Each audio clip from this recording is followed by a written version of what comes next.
Welcome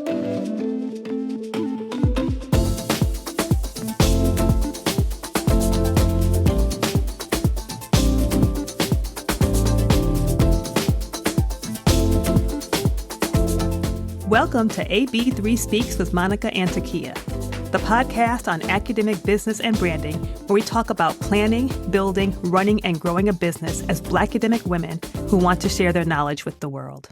I'm Takiyah Nur Amin, academic success strategist, dance scholar, and lover of all things luxury. I'm Monica A. Coleman, professor, religious leader, and mom to an active growing kid. We have over 25 years combined experience of sharing our academic knowledge beyond the classroom, and we're telling you all the things we wish someone had told us.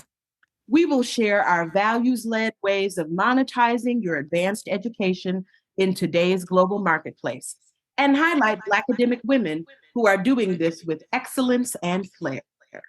So stay hydrated, make sure you have something to write on and write with, because class is in session. One of the core approaches that we bring to AB3, to our academic business and branding brain trust, is that we lead with values. And that's become really important to us because leading with values is, in a way, in contrast to what it means to lead with lifestyle. So, Takiyah, talk a little bit about leading with lifestyle.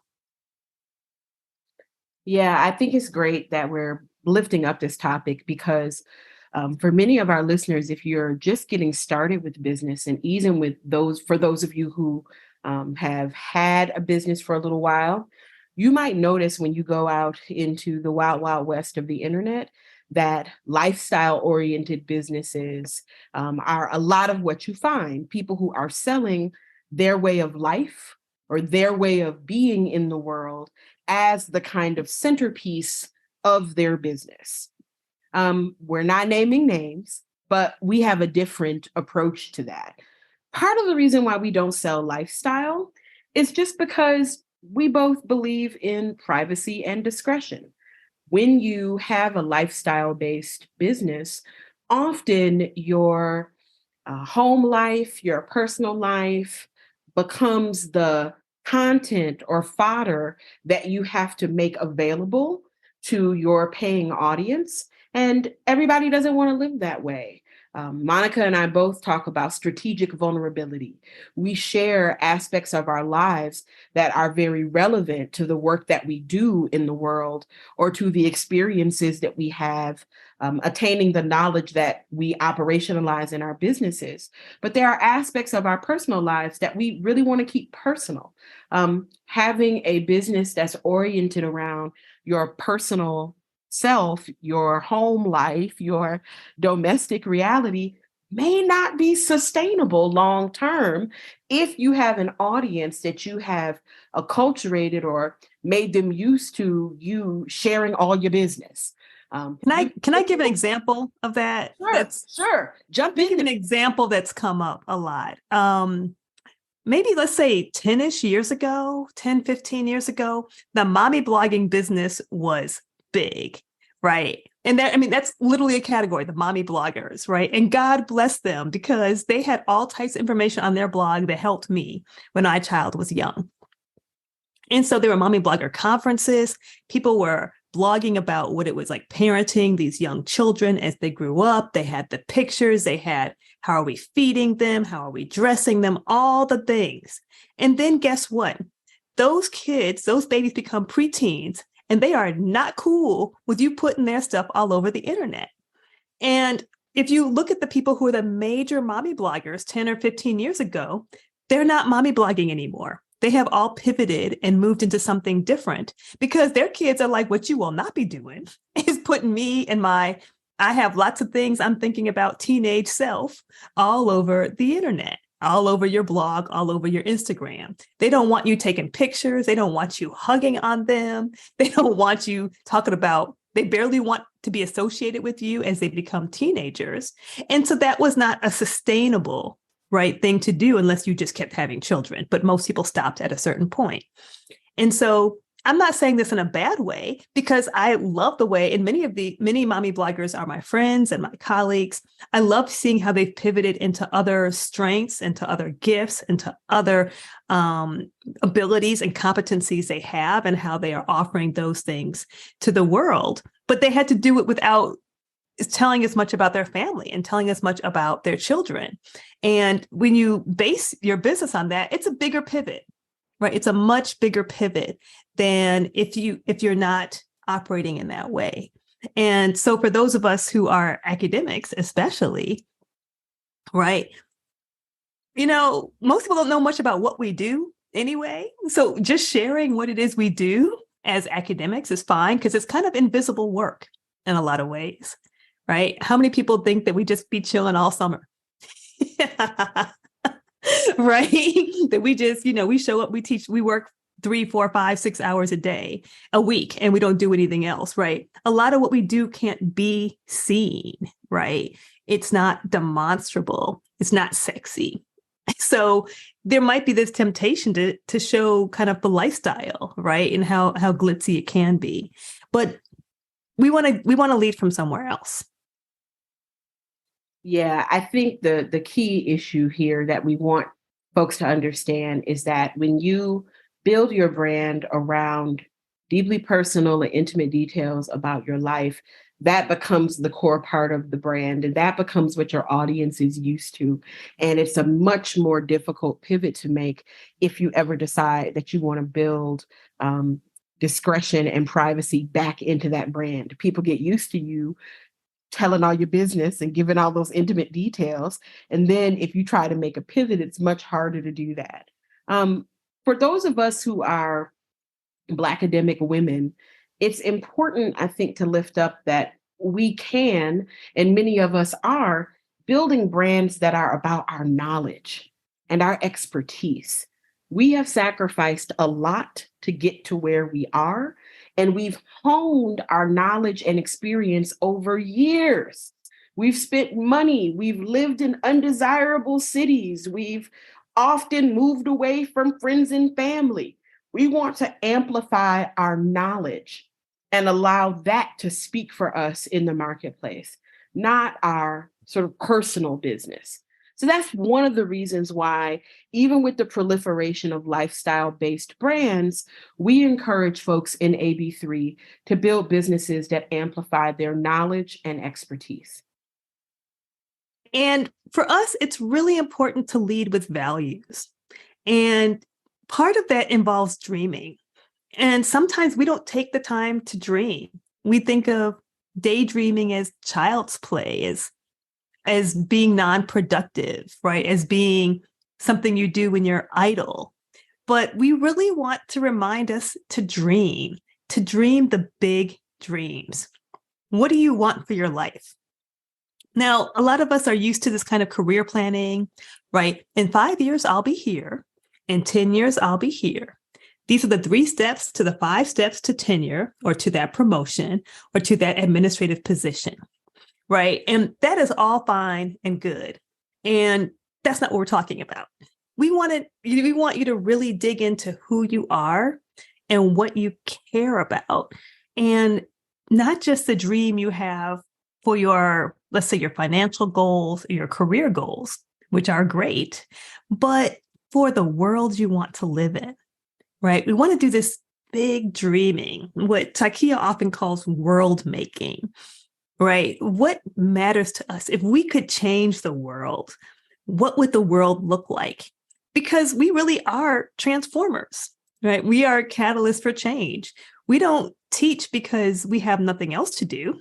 We teach because we think it's interesting, it's important, and we hope that our students, at least a good percentage of them, come out of our classes different at the end than they went into them. And some of that is about the knowledge they have of our field, but a lot of it's about how they look at the world, how they look at the field, how they understand something. And that's what gets us going, right? Now, maybe you're like me and you remember the 3 boogaboos from your class, the ones who gave you all the drama, who didn't learn anything, who never showed up, who wrote the 2 bad, course evaluations. But it's the others, right, who keep us going, right? It's that other, I don't know, 10% maybe. The students you hear back from years later who say, I took your class and I still apply this to something I'm doing now, 5 years later, 10 years later. Like, that's why we're in it. We're in it because we want to change the world. We want to change people. We want to change something through the power of the stuff that we think is cool and we think is interesting and that we know a lot about. So we want to begin with that kind of dreaming, that kind of visioning, that way of articulating what matters the most to us and how we see our entire lives that way. And once we do that, we have these strategies for showing us how to put your business into that, right? The business isn't the big thing. The world is, your life is, your dreams are the big thing, and your business is one part of that, right? And so that's one of the first strategies we use in our signature course as you join the community of the Brain Trust is how to go through that kind of visioning process where you can think really big and then are able to say, so after I've got this big view, these big dreams, these ways I'm going to change the world, because we are going to change the world, at least one good corner of it, then how are our businesses fitting into that? And how do our businesses embody that vision? How do they lead us toward that vision? How do they enable that vision?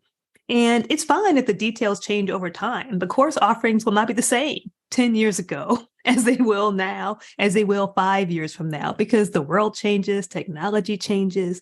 The details can change, but we want to make sure it's something that matters, that it's feeding what's important to you.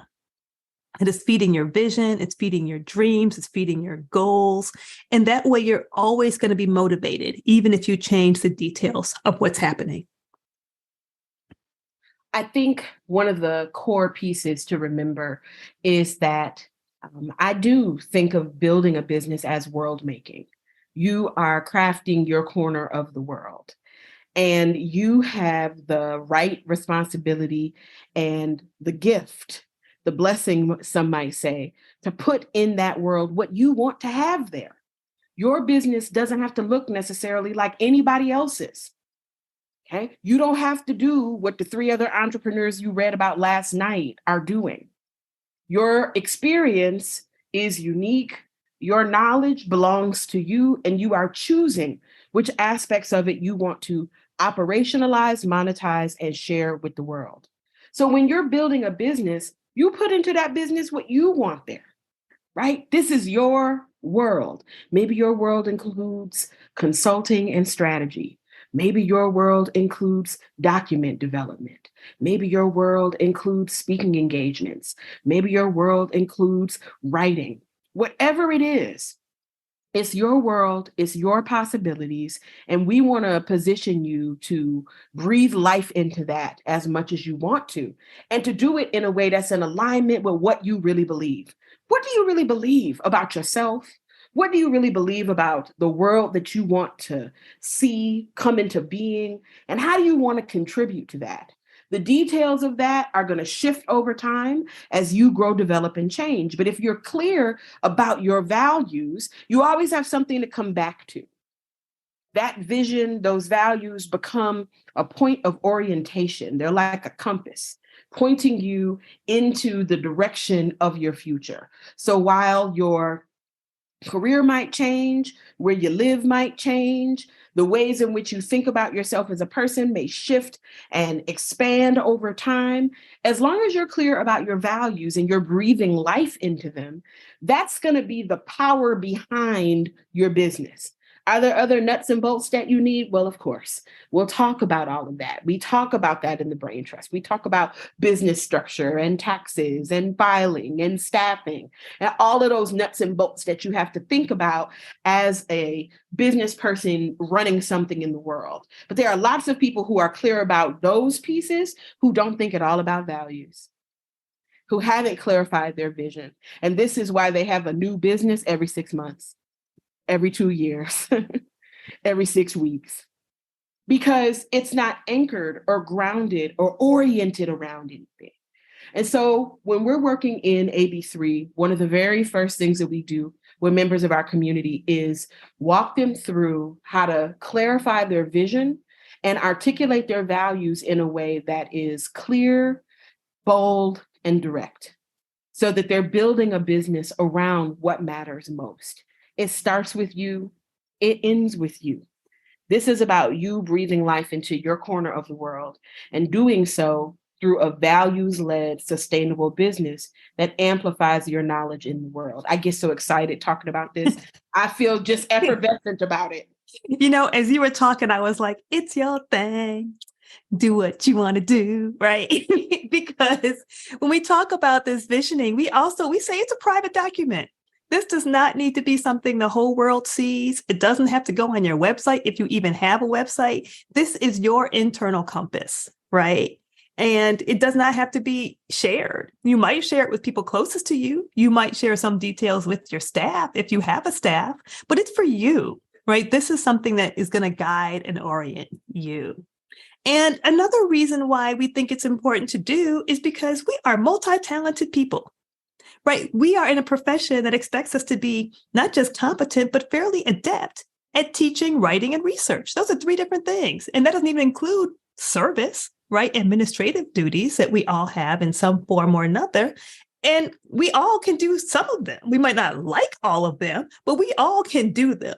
And the challenge of being a multi-talented person, as I know all of our listeners are, is not doing everything that you can do, but finding the things that you want to do, the things that you're most excited about, right? It should be the world you want to be in. Just because you are good at something, just because you can teach something, doesn't mean that's what you want to do in your business. And that can be really hard to sort out, especially when other people might be like, oh, can you do this for me? Oh, you're really great at this. Could I come to you for such and such? And it might be like, hey, yeah, that is what I want to do. Or it could be like, I can do that, but that doesn't bring me joy. That doesn't bring me life. Let me tell you who would be great at helping you walk through those steps, right? I'm often referring Takiyah for things that, or I can do certain things and I want to do it in my job. I don't want to do it outside my job. Just don't want to. Doesn't excite me. And that's something that, is difficult for multi-talented people like we are. There are lots of things that we can do and do well, but we want to hone in on what it is that you like, what it is that excites you, what it is that leads you toward building that world that you want to live in. I often say, orient your business around the stuff that you would do for free. Now, be clear, in AB3, we talk about how to price your offerings and how to monetize and make sure you're getting a good return. We want you to get paid, okay?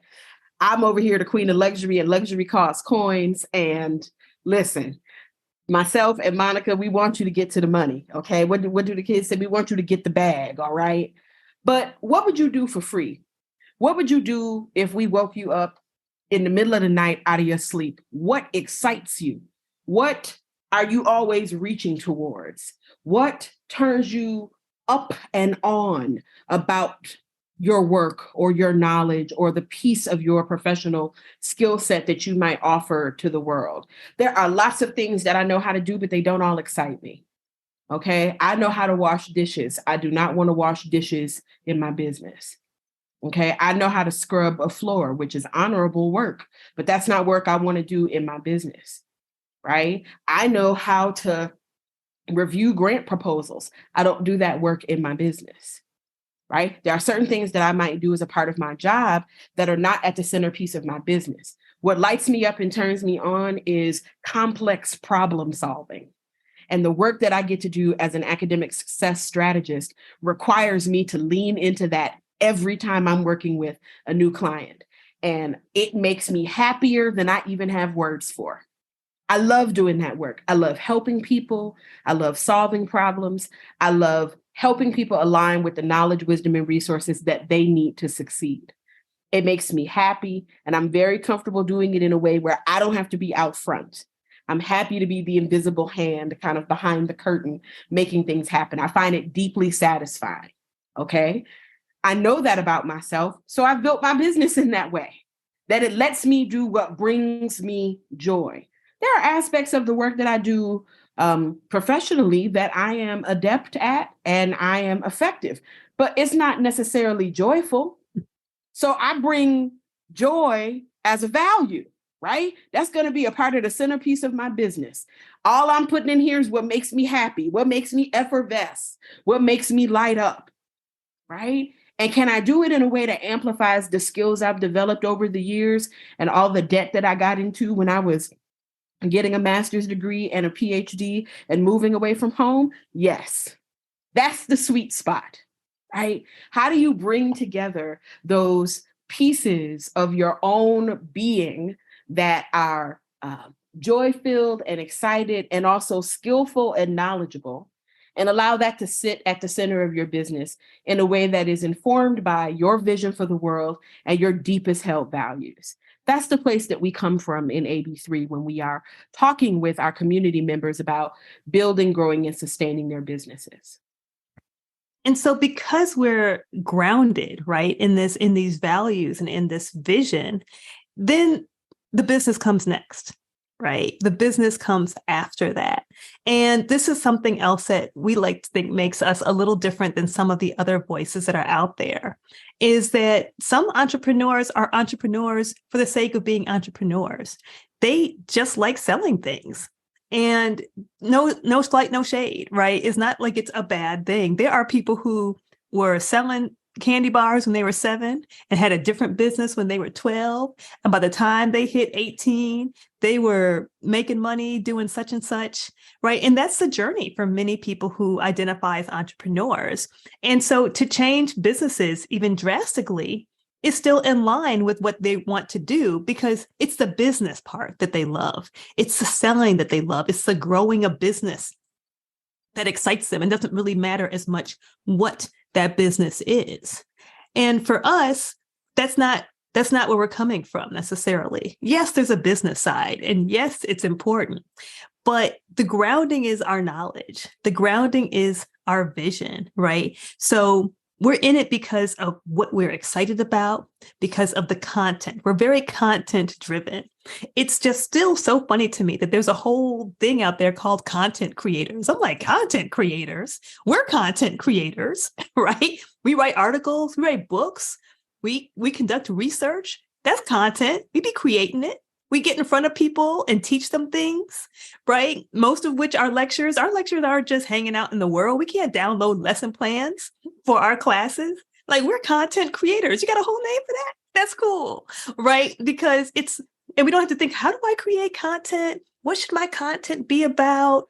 It might be, what's my social media plan is a very different question than, I don't know if I know how to create content. Of course we do. That's what we do, right? That's what we know very deeply. And so for us, the entrepreneurship is based on our knowledge. It's based on our expertise. It's based on those kinds of things. And so we want to ground that in our visions and our values. And the business is there to amplify our knowledge rather than kind of trying to figure out what it is we might know that we can then sell. Thank you for joining us for this episode of AB3 Speaks with Monica and Takiyah. We do this podcast because we want to serve and support Blackademic women's entrepreneurial dreams. So subscribe and leave us a rating and review on iTunes or Spotify or wherever you listen to your podcast. We read every one, and this will help others to find the show. If you're looking to take the next step in your career, go to blackademicbraintrust.com, where you can join our amazing community and get our free resource on the 12 questions you should ask yourself before becoming a Blackademic entrepreneur. Our mission is to nurture your entrepreneurial dreams within and beyond the academy and build a business that both sustains and offers you freedom. We look forward to you finding and joining us at blackademicbraintrust.com. Because we want you to win.